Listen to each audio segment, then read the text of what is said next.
আসসালামু আলাইকুম, কি অবস্থা, কেমন আছেন সবাই? সার্ভের ব্যাপারে দ্বিতীয় প্রশ্ন উত্তরের ভিডিও এটা। তো প্রথমত একটা ভিডিও বানাইছিলাম, তো এটা নেক্সট ভিডিও। মোটামুটি অনেক কমেন্ট জমে গেছিল, তো সেগুলো নিয়ে প্রথমত ভিডিও বানাইতে পারিনি, প্রথম ভিডিওটা শেষ করতে পারিনি, যার জন্য নেক্সট পার্ট আনলাম। তো আবারও আমাদের সামনে নাতিম ভাই যেগুলো কোশ্চেনগুলো অ্যান্সার দেয় নাই, যে পুরানো কোশ্চেনগুলো অ্যান্সার দেওয়া হয় নাই, সেগুলো নতুন করে আবার দিব। তো আপনারা দেখতে থাকেন, যেগুলো দিছি সেগুলো আগে দিছি, যেগুলো আগে দেওয়া হয় না সেগুলো এই ভিডিওতে দেখতে পাবেন আপনারা। নাদিম ভাই, আপনাকে সেকেন্ড পার্টে স্বাগতম। তো প্রথমবারে যেগুলো কোশ্চেন অ্যান্সার দিতে পারি না আমরা, তো সেগুলো এখন সেকেন্ড পার্টে দিব ইনশাল্লাহ। ঠিক আছে। একজন লেখছে, ভাই ভালো কোনো এজেন্ট থাকলে নাম্বার দেন, কিভাবে যোগাযোগ করতে পারি? ভালো এজেন্ট আপনি খুঁজে নেবেন ভাই, আমরা হিসেবে কাজ করি না। একটা হইলো, ভাই আমি আপনাকে আগে থেকে দেখি, বাট আজকে প্রথম কমেন্ট করতেছি। আরো দেখছি, কি দেখছে বোঝা গেল না। মানে কইতাছে আমার চ্যানেল হয়তো বা আগে দেখছে, কিন্তু কোন সময় কমেন্ট করে না, ফার্স্ট কমেন্ট করছে, তবে এরকম কিছু বুঝাতে চাইছে। আপনাদের আসসালামু আলাইকুম ভাই।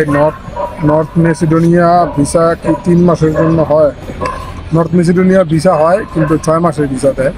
এটা ওয়ার্ক পারমিট ভিসা দেয়। 3 মাসের কোনো ওয়ার্ক পারমিট ভিসা হয় না। আচ্ছা, নর্থ নেসিয়া না কি জানি করলেন, এটা নর্থ তো মেসিডোনিয়া, এটা সবাই তো বুঝবো না, এটা একটু ভালোভাবে একটু বুঝায় বলেন যেন বুঝতে পারে সবাই। এটা নর্থ মেসিডোনিয়া ইউরোপের একটা অন্যতম গরিব দেশ। হ্যাঁ, মানে বাংলাদেশের চেয়ে বড় লোক, মানে ইউরোপের মধ্যে গরিব দেশ। এরা বর্তমানে টুকটাক নিতেছে নর্থ মেসিডোনিয়া। এটা ওয়ার্ক মানে পারমিট ওই দেশ হয়ে কি ইতালিতে সহজে আসা যাবো নাকি সার্বিয়া হইলে ভালো? দেশটাই খুলছে নতুন, এখন এই দেশ থেকে লোকজন ঠিক মতো আসতে পারে কিনা ইতালিতে আমার সঠিক জানা নাই। তবে লোক যেহেতু আসতেছে, গেম মারার পথও যাইবো, বের হয়ে অলরেডি বের হয়ে গেছে। এটা নিয়ে পর আরেকদিন একটা নাম মানে ফার্স্ট শুনলাম আমি এদেশের, সত্যি কথা যেটা। না, নর্থ মেসিডোনিয়ার দেশ আছে এবং এই দেশের সম্পর্কে অনেকেই জানে, যারা বর্তমান ভিসা করতেছে তারা জানে। এই আমার আবার সার্বিয়া রোমানিয়ার ব্যাপারে একটু আইডিয়া কম তো। লোক নিতেছে। আচ্ছা বলেন নেক্সট। নেক্সট আরেকজন লাগছে, সার্বিয়ার জন্য ভালো ক্লিয়ারেন্স নাম্বার না। সার্বিয়া কি 18 বছর বয়সে ভিসা হয়? আর সার্বিয়ার ভিসা আসলে কি বৈধভাবে ইতালি যাওয়া যায়? সার্বিয়া দিয়ে কোনো সময় বৈধভাবে আপনি ইতালিতে ঘুরতে পারবেন না। সার্বিয়া হচ্ছে নন সেনজেন দেশ, আর আপনি যাবেন work permit visa. Work permit ভিসায় গিয়ে নন সেনজেন দেশ থেকে আপনি সেনজেন দেশে কোনো সময় বৈধভাবে প্রবেশ করতে পারবেন না। এই মোটামুটি আছে।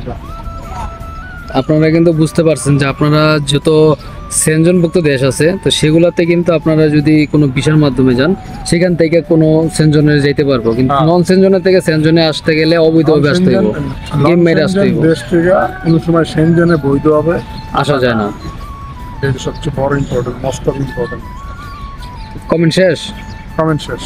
তো এবার আপনার পার্সোনাল কিছু মতামত বলেন, যারা নতুন আসছে যাইতেছে সার্বিয়া হইয়া ইতালিতে, তাদের ব্যাপারে কিছু বলেন যে কেমনে আসলে ভালো হইব, বা আসাটা কি ভালো হইব কিনা বর্তমানে। এখন এই মুহূর্তে আমি যদি বলি যে সার্বিয়া হইয়া ইতালিতে না আসাটা ভালো, এই কথাটা যদি আমি এখন বলতে যাই, অনেকে বলবো যে নিজে ইতালি গেছে, নিজে ইতালি গিয়া ভাই যাই যাবো না সেটা বলুক, সবার মুখ আটকান যাবো না। বলে, কিন্তু বর্তমান পরিস্থিতিতে অনেকেই জানে ইটালিয়ান সরকার নিজে এখন মানে ঘোষণাই করে দিছে, অবৈধ যারা আছে বা অবৈধভাবে যারা আসবে ইতালিতে, এদের থাকাটা বর্তমানে টাফ হয়ে যাবে না।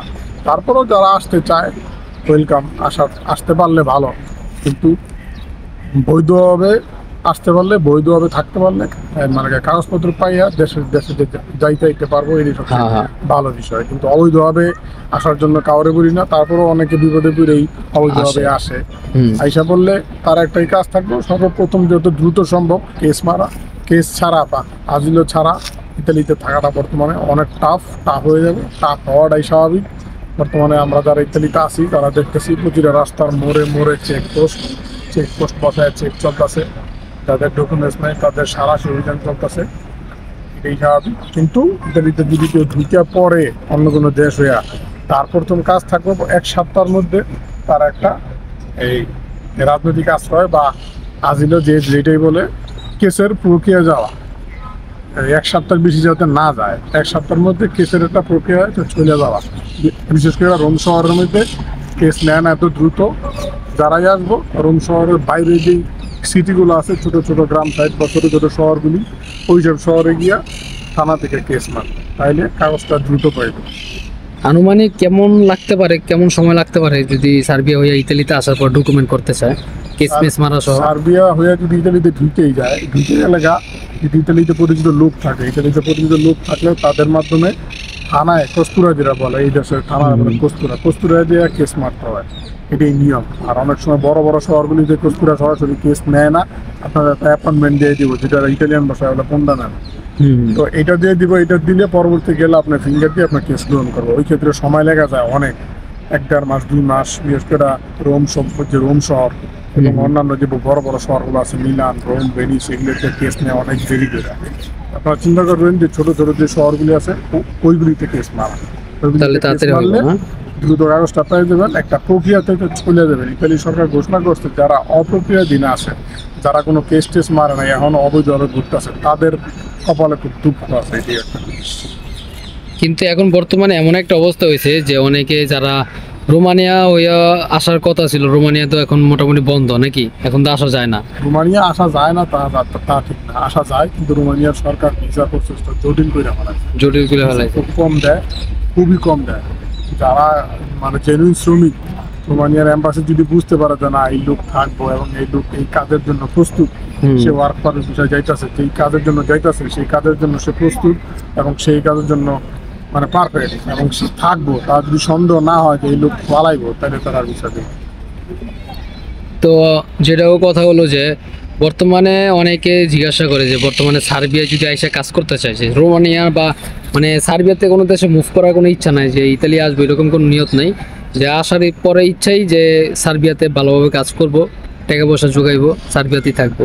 তো আসলে কেমন টাকা ইনকাম করতে পারবো বা আশাটা কি ভালো হইব কি না ইউরোপ দেশ হিসাবে, সার্বিয়াটা কেমন হইব? মূলত সার্বিয়াতে যারাই আসে বৈধভাবে ওয়ার্ক পারমিট ভিসা কোম্পানিতে নিয়েই আসে। হ্যাঁ, তো যে কোম্পানিতে আসে ওই কোম্পানিতে থাকলে তার কোম্পানি অ্যাকোমোডেশন যে পেপার আছে ওইটার মধ্যে লেখা থাকে তার বেতন কত। তো মিনিমাম 40 থেকে 50 হাজার টাকা তারা বেতন পাইবে। অনেকে 70-80 হাজার টাকাও সার্বিয়াতে পাইতেছে এবং 90 হাজার টাকা বেতন পাচ্ছে, আমি এমনও শুনছি। কিন্তু মিনিমাম 40 থেকে 50 হাজার টাকা পারবো কামাইতে বাংলা টাকায়। এবং আপনার যেই কোম্পানি যে থাকা খাওয়া, এটা কিন্তু সবসময় কোম্পানি ফ্রি দেওয়া থাকে, থাকা খাওয়া ফ্রি দেওয়া থাকে। এবং যদি কেউ থাকতে চায় তো অবশ্যই 40 থেকে 50 হাজার টাকা বেতন পাইবো, এটা স্বাভাবিক। যদি কারো নিয়ত থাকে সার্বিয়া থাকবে, তাহলে এই প্রসেসটা ভালো জানা থাকে তাহলে ভালো। আচ্ছা, অনেকে আছে না, অনেকেই মানে আমি দেখছি ইতালিতে যেমন আপনার মনে করেন যে অনেকে কৃষি বিষয় বা স্পন্সর বিষয় আসলো, আসার পরে মালিকে নেয় না, ডকুমেন্ট করে দেয় না। সার্বিয়াতে কি এরকম কোনো ঘটনা ঘটে যে ডকুমেন্ট নাই, ডকুমেন্ট করে দেয় না মালিকে বা কাজ দেয় না, এরকম কোনো ঘটনা ঘটে নাকি? ঘটনা ঘটে, ঘটনা যে ঘটনা তা না, ঘটনা ঘটে। অনেক সময় যে কোম্পানিতে আসে এই কোম্পানিতে দেখা যায় আগের একটা গ্রুপের লোক আসছে, আইসা তারা আবার পালাই গেছে অন্য দেশে। তখন কি হয় যে যারা আসছে নতুন, এদের কোম্পানি বিশ্বাস করে না, ভাবে যে এদের আমি কাগজ করে দেবো, এরা পালায়, যার জন্য এদের কোনো ডকুমেন্টস করে দেয় না। মাসের পর মাস ফ্রিতে কাজ করায়, কোনো ডকুমেন্টস করে না। বিচার মেয়াদ শেষ হয়ে গেলে কোম্পানি যাদের বলে যে তোদের দেশে পাঠায় দেবে, আর তখন এই সমস্যাটা হয়, অবৈধ হয়ে যায় এবং গেম মারার প্রসেস জায়গা সেটা। তো এমনি যদি অনেকে যদি যারা চায় যে সার্বিয়াতে আমি সেটেল হবো, লাইফ সেটেল করবো, তো সেখানে যদি আপনার মালিকে ডকুমেন্ট না করে দিল, কাজ না দিল সার্বিয়াতে, তো ইতালি প্রসেসিংটা তো বললেন, সার্বিয়াটা একটু ছোট করে বলেন তো। সার্বিয়াতে কি করণীয়? আমি এখন দেখি নাই যে কোম্পানি যদি ডকুমেন্টস না দেয়, অন্য কোনো কোম্পানি ডকুমেন্টস করছে কিনা। আমার জানা মতো এই ধরনের কোনো ঘটনা ঘটে নাই। তবে সার্বিয়াতে কোম্পানি যদি চায় ডকুমেন্টস করে দিব, তাহলে কেউ আটকে রাখতে পারবো না। কোম্পানি চাইলে অবশ্যই ডকুমেন্টস করে দিব। এবং সার্বিয়াতে পাসপোর্ট নিয়ে আসে এমন আমার 2-1 জন এই পরিচিত লোক আছে, যারা বর্তমানে সার্বিয়ার পাসপোর্ট নিয়ে বর্তমানে সার্বিয়ায় আছে। অনেক ভালো, আলহামদুলিল্লাহ। তো না খাইয়া আপনাদের জন্য দুপুরবেলা ভিডিও বানাইতেছি, এখন বাসায় যাইনি, খাইনি এখনো, কাজের তাইসা ভিডিও বানাইলাম। তো বাসায় গিয়ে খাবো, তো খুব কষ্ট করে ভিডিও বানালাম, 2টা পার্ট বানাইলাম। তো সেকেন্ড পার্টটা কেমন লাগছে অবশ্যই কমেন্ট করে জানাবেন। আর যারা ফার্স্ট পার্ট দেখেন নাই তারা দেখে আসবেন, আমার ইন্ডিস্ক্রিনের লিঙ্ক দেওয়া থাকবো, সেখান থেকে দেখে আসবেন। তো কেমন লাগছে অবশ্যই অবশ্যই আপনারা কমেন্ট করে জানান। আর সার্বিয়ার ব্যাপারে বা অন্য কোনো ব্যাপারে যদি আপনারা ভিডিও চান সেটা কমেন্ট করে জানান। কী কী নিয়ে আপনাদের জরুরি ভিডিও দরকার সেটা কমেন্ট করে জানাবেন, ইনশাল্লাহ ভিডিও বানাবো আমরা। তো ভালো থাকবেন, আজকের মতন এই পর্যন্তই। তো দেখা হবে নেক্সট কোনো ভিডিওতে। তো আজকের মতন by. Maybach music. Can anybody out there hear me?